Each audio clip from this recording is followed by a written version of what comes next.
Check the mic and make sure it sound right, boys.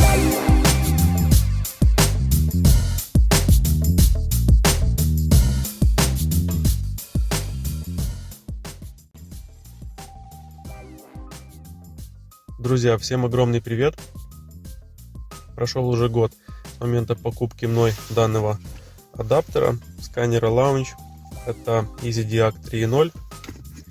И сегодня я хотел бы немножко поговорить на эту тему и развеять, либо же подтвердить те мифы, те комментарии, которые были под предыдущим роликом, в котором я рассказывал, как правильно выбрать, на что обращать внимание при покупке данного девайса, чтобы получить действительно рабочий сканер.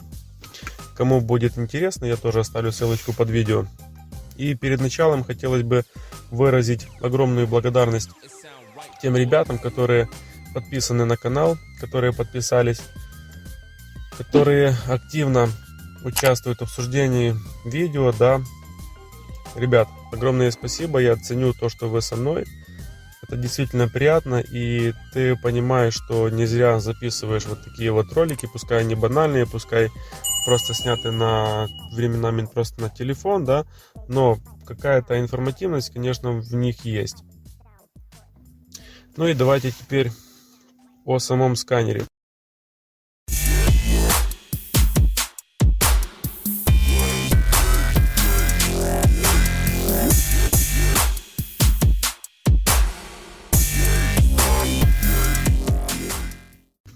Как я уже сказал, год я им активно пользовался.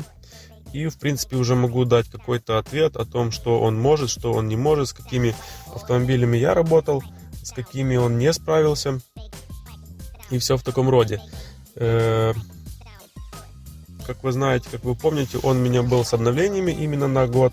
Поэтому несколько дней назад я уже продлил обновление. О стоимости и на каком программном обеспечении он будет работать, уже, наверное, расскажу в следующем ролике, да. Я был действительно удивлен. Пользоваться стало намного удобнее. Да, и в принципе я доволен, хотя цена тоже не маленькая. И опять же писали комментарии, что все вот, скажем так, отломы, да, лаунчи работают под одним серийным номером. В следующем ролике вы увидите и узнаете, что это не так. Ну а теперь давайте о самом сканере. Значит, за год использования, скажу сразу, я не разочаровался в этом сканере. Все, что я от него хотел, он действительно выполнял. И в самом начале я хочу сказать, что мы должны понимать, что это мультимарочный сканер. И если учитывать количество марок, с какими он может работать, то цена его получается вообще копеечная. К примеру, по группе VAG он может абсолютно все. Практически все то же самое, что может Вася Диагност. Но мы должны опять же понимать, что это мультимарочный сканер. Допустим, если нам нужно сделать кодировку, да, какого-то блока, в Вася Диагносте мы заходим, чтобы залогиниться, и нам уже сама программа VCDS Вася Диагност подсказывает логин и пароль, да, который нам нужно ввести. Здесь такого не будет, то есть вы должны сами найти, но он это может сделать. Для кого-то это минус, кто-то это понимает. Теперь следующее.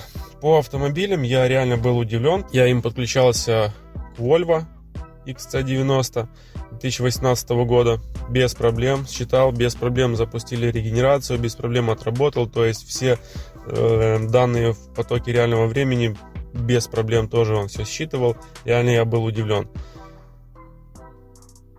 По, как я говорил, группе VAG работает идеально. По Opel считывает тоже все проходит, но единственный момент, не считывает коррекцию форсунок. То есть в реальном времени мы не можем увидеть. При заводке автомобиля он еще пытается считать, дальше все стоит по нулям и ничего не происходит. Но опять же, подключался я Opcom 2019 года, он тоже не может считать. Считал я коррекцию форсунок только MDI. Сканер, да, дилерский, вот он увидел и дал мне информацию. Поэтому, опять же, минус в лаунч, я не считаю, что это его минус.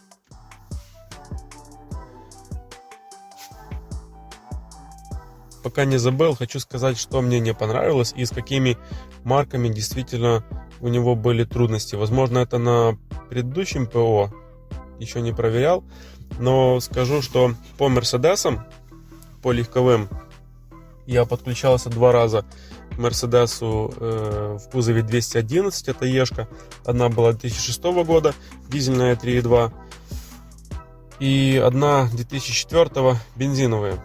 Значит, да, он подключается, считывает ВИН-код, все нормально, заходит, сканирует все блоки, но когда в блоке есть ошибка, он либо же переводит некорректно, а если не может перевести, то просто ругается на связь по коншене. Первый раз, когда подключился, я, конечно, был в шоке, потому что было там 3 или 4, не помню уже, блока с ошибками, и во всех блоках были ошибки по консвязи. Но, как оказалось, потом уже прочитали старым и узнали, что просто сканер не справился с этими ошибками. Вот это его огромнейший минус по Мерседесам.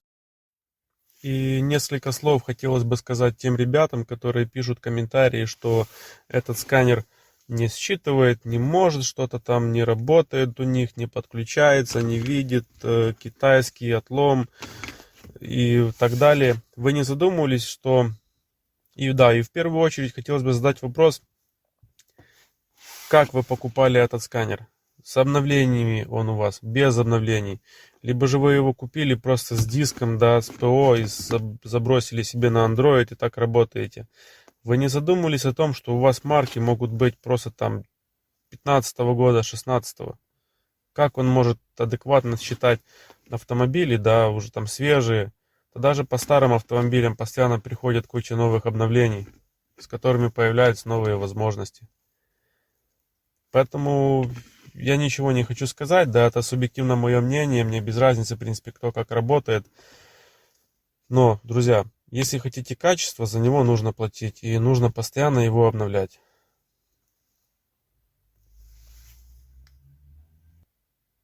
Несколько слов о том, с какими марками автомобилей я работал, да, вот то, что сразу вспомню. Значит, группа ВАГ полностью вся.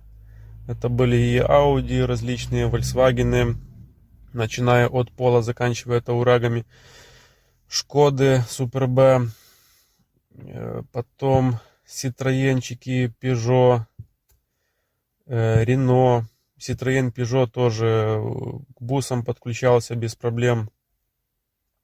Опеля легковые, различные Signum, Vectra, точно так же и Vivaro тоже считывает без проблем. Потом, как я уже говорил, по Volvo я был удивлен, да, я считывал только за все время 2 Volvo. Это было XC90 2003 года, если я не ошибаюсь, и XC90 18, как я говорил, что с одной, что с другой справился на все 100% без проблем. Реально был удивлен, поскольку Volvo в принципе читаются очень плохо сканерами. Потом Renault, Peugeot легковые без проблем, Nissan без проблем, начиная от старенькой Альмеры 99 года, если я не ошибаюсь, и подключался к разным Nissan, и точно так же к Pathfinder 15-16 года без проблем. На Peugeot точно так же деактивация функций, там складывание зеркал, старт-стоп, активация, деактивация без проблем. То есть реально охват марок очень большой, и если в нем есть марки, да, он в принципе справляется, без проблем подключается. Еще одним огромным плюсом этого сканера является, во-первых, его мобильность, то, что вы можете его подключить к любому девайсу на андроиде, будь это телефон, планшет. Несколько раз я ездил выбирать себе автомобиль, и чтобы не тащить с собой планшет, да, поскольку это неудобно, просто скачивал определенные марки на телефон, И свободно подъезжал, подключался с телефона, считал, посмотрел, что мне нужно было. В принципе, это довольно-таки удобно. И все это из-за того, что он был с обновлениями, да, то есть вы в любой момент можете зайти, установить приложение, будь это на планшет, на телефон 1, 2, 3, 5, 10, хоть 100 устройств, и скачивать каждый день себе марки, да, обновлять.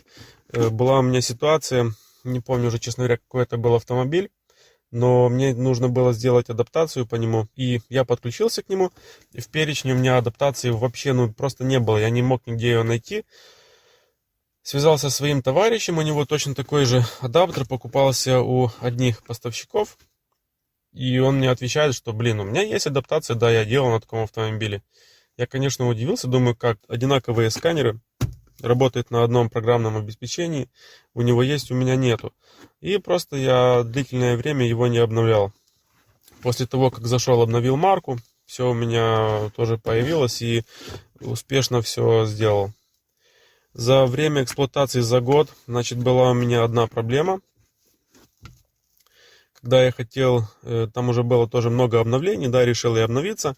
Зашел, скачал все полностью, все марки установились. Но после того, как начала заливаться новая прошивка, там 1180, да, если я не ошибаюсь, на то время была, заливаться в сам сканер, обновляться.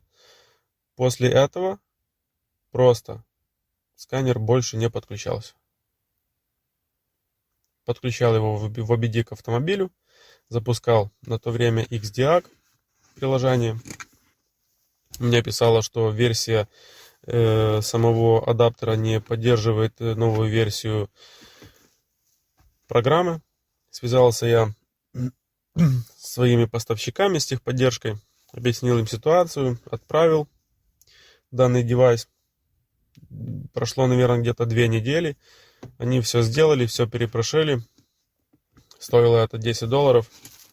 И сканер после этого проработал еще, я не помню, наверное, месяцев 7-8, где-то так.